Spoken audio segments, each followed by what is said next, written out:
Giving all praises, glory, and honor to Yahweh, Bahashem, Yahushai, Bahashem, Rahakakwadash. Double honors to the apostles and the elders of Great Millstone who rule well in teaching me this 100% truth. Salutations to them and my fellow Akim who labor in this truth week in and week out on the highways and byways.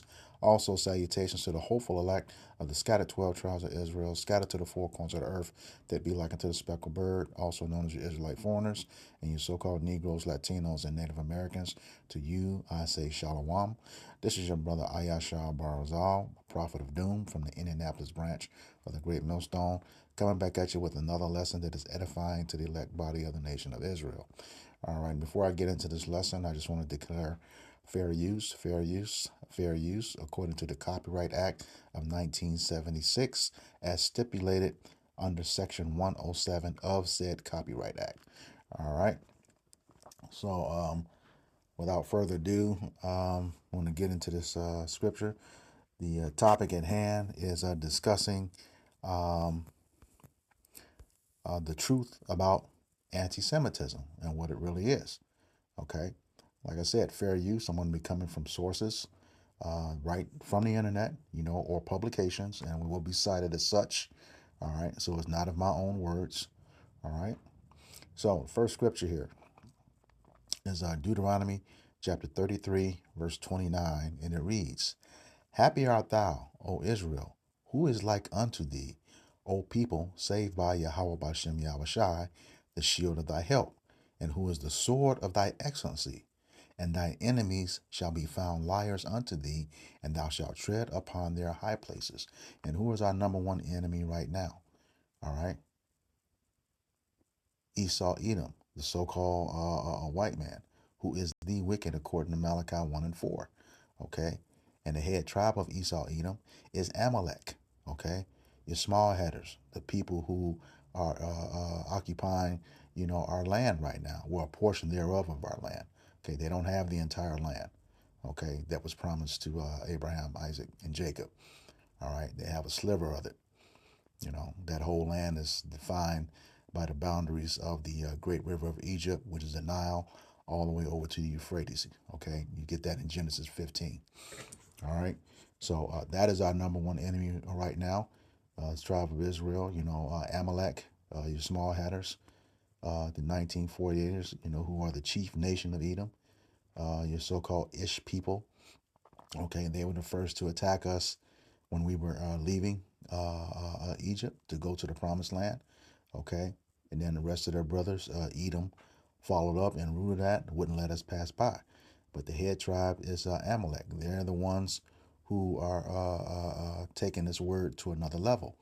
Okay, anti-Semitism, and I'm going to prove to you with their own sources that that it's a false claim. All right, it's a false claim.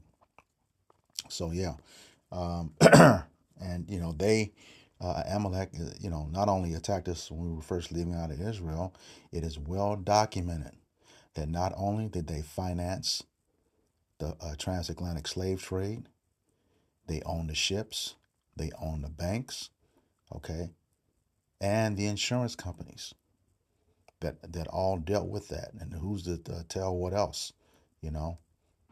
that they're the ones who started they started the slave patrol, as you can look at a modern day police officer's badge today. It is the exact the same shape as the Star of David, okay, which is what they use. All right, so yeah, that's our number one enemy. All right, and that was declared not too long ago on American soil by this woman by the name of Judith Varney Shore. An Israeli council said the number one problem for the state of Israel is the black youth of America. Okay, and we know the so-called blacks of America is the tribe of Judah. Okay, but you have to ask yourself, how are we your number one problem? We're all the way over here with no military. You know, your bigger problem is all of those nations occupying the land promised to Abraham, Isaac, and Jacob, who occupies those lands outside of you. You're surrounded by them. All right, top and bottom.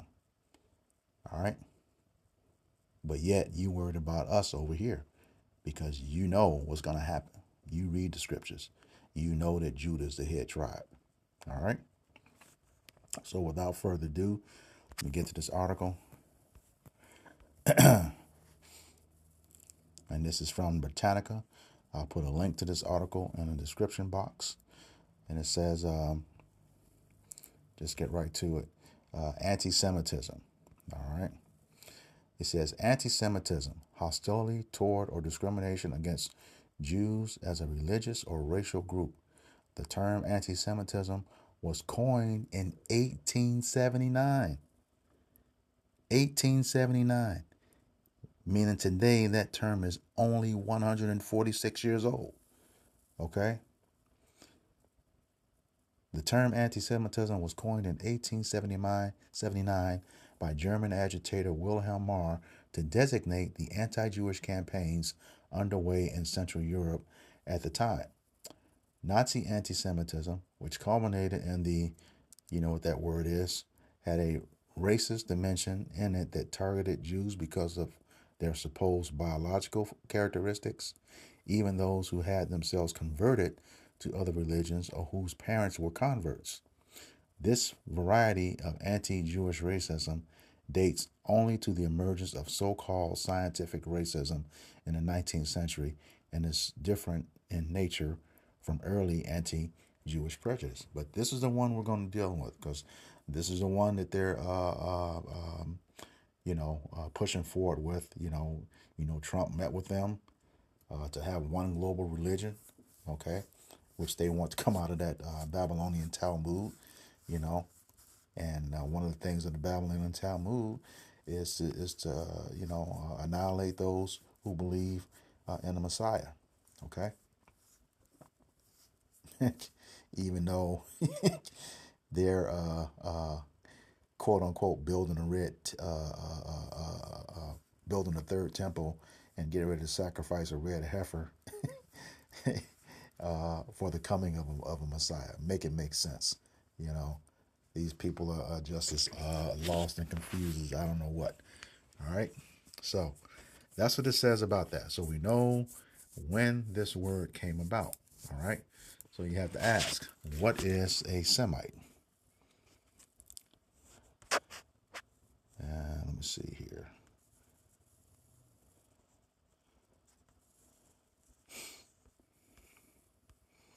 Okay, who are the Semites? Okay.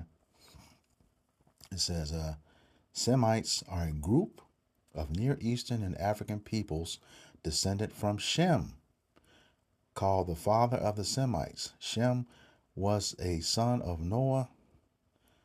He and 7 other members of his family entered the ark, escaped the flood, and lived to repopulate the earth. Through Shem passed the line of descendant of the Messiah, Yahushua HaMashiach. Shem's great-grandson Eber was the father of those eventually called the Hebrews, including Abraham. See Genesis 10 and 11 for more on Shem's line. Okay? And here's the point right here. I'll just get the first sentence. You can read the rest. Genesis 22 records the 5 sons of Shem. Okay? Those sons are Elam, Ashur, Aphoxad, Lud, and Aram. Okay? That's key. That's key. So we have to figure out, do some math here, because like I said, that term was just coined in 1879, and as of 2025, that term anti-Semitism is 146 years old today. All right? So now that we know Semites are descendants of Shem, all right, let me get the definition of Shem. This is from the Zondervan Compact Bible Dictionary. Okay. It is page 544 on the bottom right-hand corner of said page. All right. And it says Shem. Shem, name, fame, second son of Noah and progenitor of the Semitic race, was born 98 years before the flood. Genesis 11 and 10, and lived 600 years, outliving his descendants for 9 generations, excepting Eber and Abraham. Okay, So this is once again definition of Shem is from the Zondervan Combat Bible Dictionary, page 544, beginning at the bottom right hand corner and going to the top of page 545. Okay, but it says he was born 98 years before the flood. So I looked up when was the flood, and it says that the flood was estimated to happen in 2348 BC. Okay, 2348 BC, which means Shem would have been born in 2446 BC. Okay, 98 years prior to 2348, which is 2446 BC. All right, so now you have to take that number, 2446 BC, and add it to 1879, and that gives you 4,325 years after Shem's birth that the word anti-Semitism was coined. 4,325 years after Shem's birth, which is straight bullshit. It tells you it was made up. Okay, the term is only 146 years old today, but it came 4,325 years after Shem's birth. Straight bullshit. All right, straight bullshit. And you have to just bring it out, and this is that truth that's really bothering him. So yeah, you got that clown Jonathan Greenblatt, another small hatter. He's full of shit too. There's many videos on him and his wicked self. But let me slide down here. There's another question that it asks. So who are the Semites? Okay, and let's see. I think it's. Well, let me go back. I think I may have been a question before this. Okay, yeah, who was Shem in the Bible? And pretty much just a little bit more detail about the definition I read from the Zondervan's Combat Bible Dictionary. It says Shem was one of the three sons of Noah before the great flood that Yahweh, Bashem Yahweh Shai, used to judge the inhabitants of the earth for their great wickedness. Okay. Yahweh Bashem Yahweh Shai instructed the righteous Noah to build a great ark to save Noah and his wife along with their sons, Shem, Ham, and Japheth, and their wives. Okay. Slovakia. And that's pretty much with that. You can get this from the same website. I will put the links to those in here as well too. All right. But like I said, here's the point.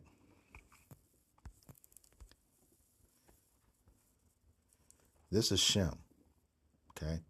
He had those 5 sons. All right.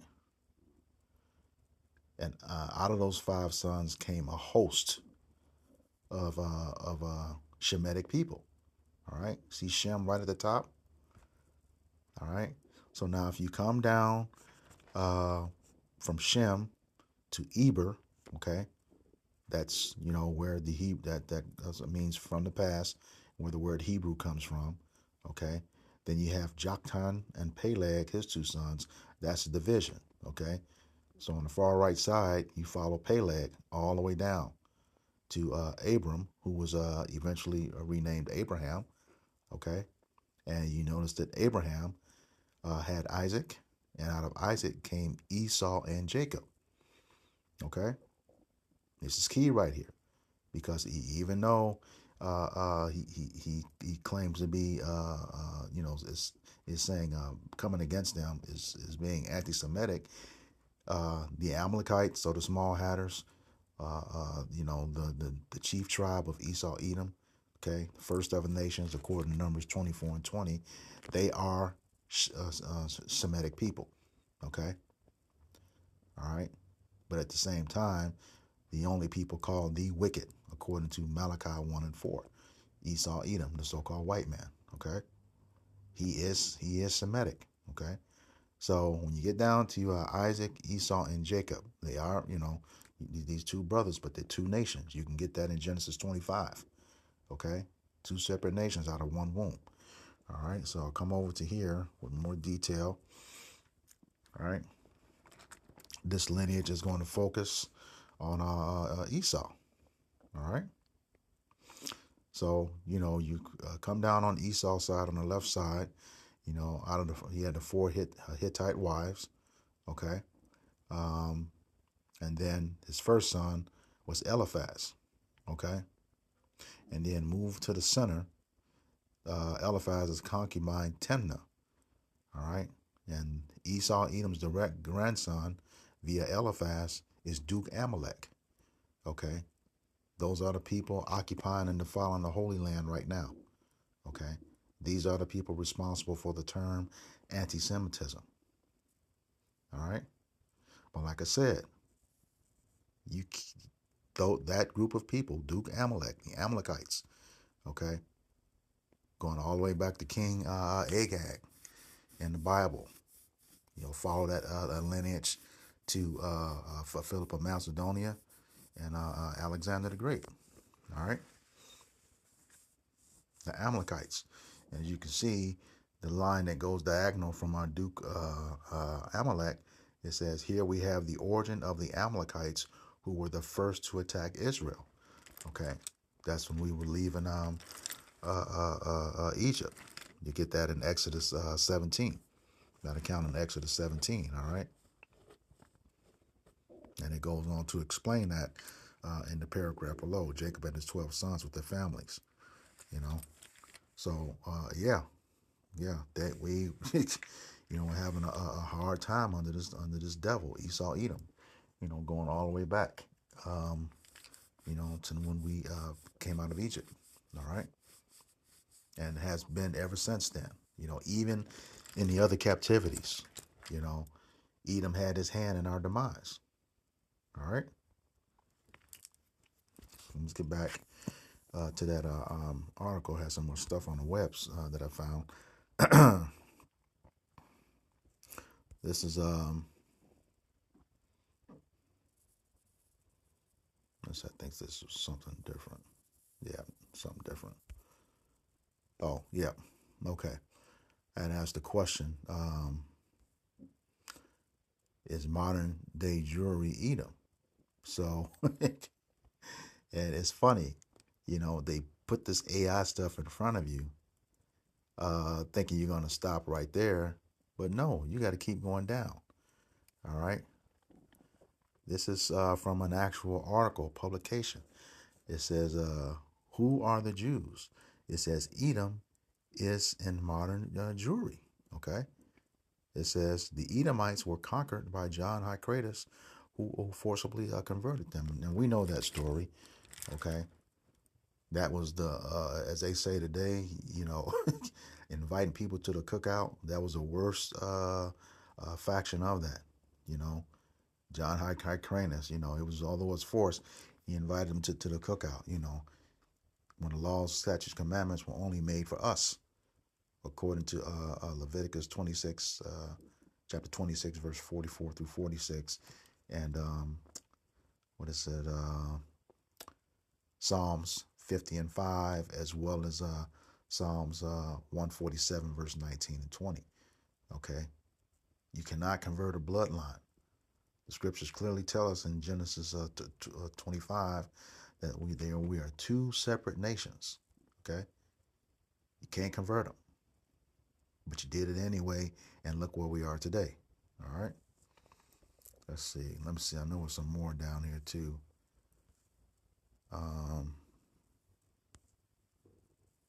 Yeah. So yeah, it's in the Jewish Encyclopedia, 1925, volume 5, page 41. All right.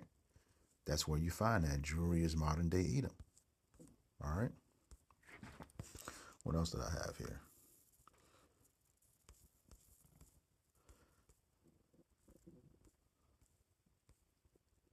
Yeah, so just more information on the Semites. So this clown, pretty much that clown nation, uh, uh, uh, um, clown tribe, Amalek, of the nation of Edom, you know, pretty much took that whole heritage and hijacked it to himself from all of these families.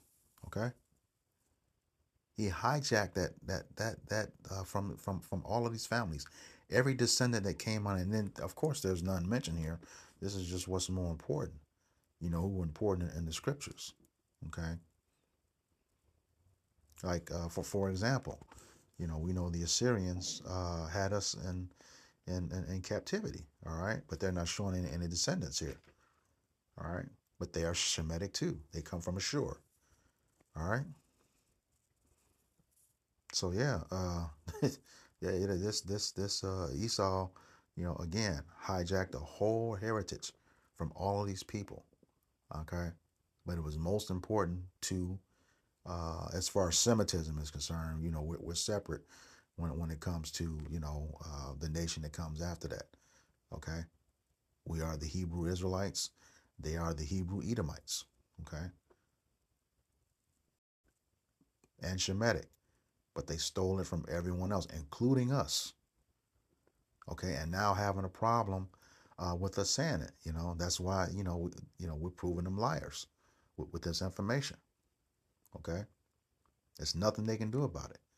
The truth is going to be heard. We will not be compromised like other camps. All right, using the wrong name. All right, teaching false doctrine,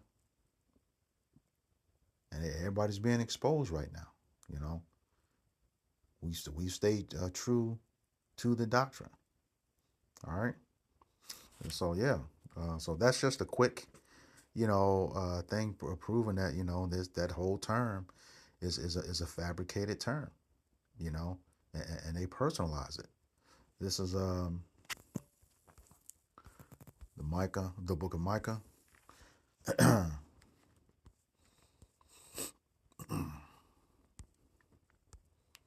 chapter 2, beginning at verse 1.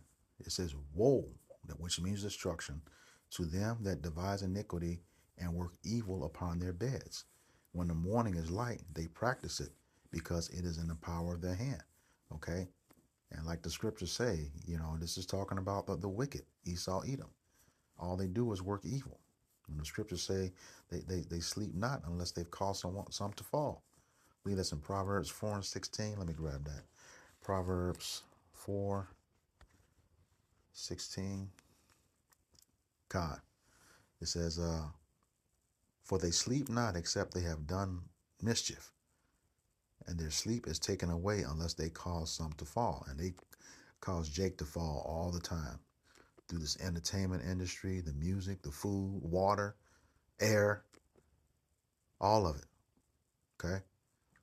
Verse 17, for they eat the bread of wickedness and drink the wine of violence. Okay?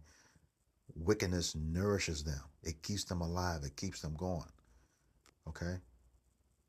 If they can't do it, they be in all sorts. And we see it starting to ramp up right now. Okay? Beginning with the leadership on down. All right? Back to that Micah.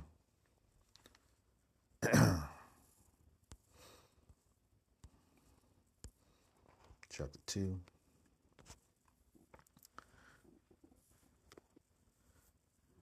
Verse 2, it says, and they covet fields and take them by violence, and houses and take them away. So they oppress a man and his house, even a man and his heritage. All right. So yeah, a man and his heritage. Ours was taken away from us. We know that they were Amalek and Edom were two of the main tribes in Psalms 83.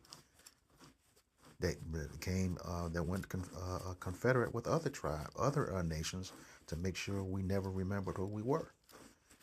Okay, taking our land. We talk about that every just about every week during the For Thy Violence Against Thy Brother Jacob videos. Okay, off of some fabricated lie, taking them by violence, hanging you, castrating you, so on and so forth. So yeah, that's exactly what these people do. But the time is coming, all right? And it's all being exposed with this truth. All right. This is the book of Second Ezra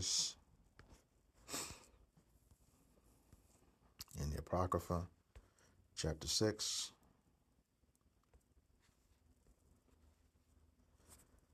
Uh, beginning at verse 27. And it reads, "For evil shall be put out, and deceit shall be quenched.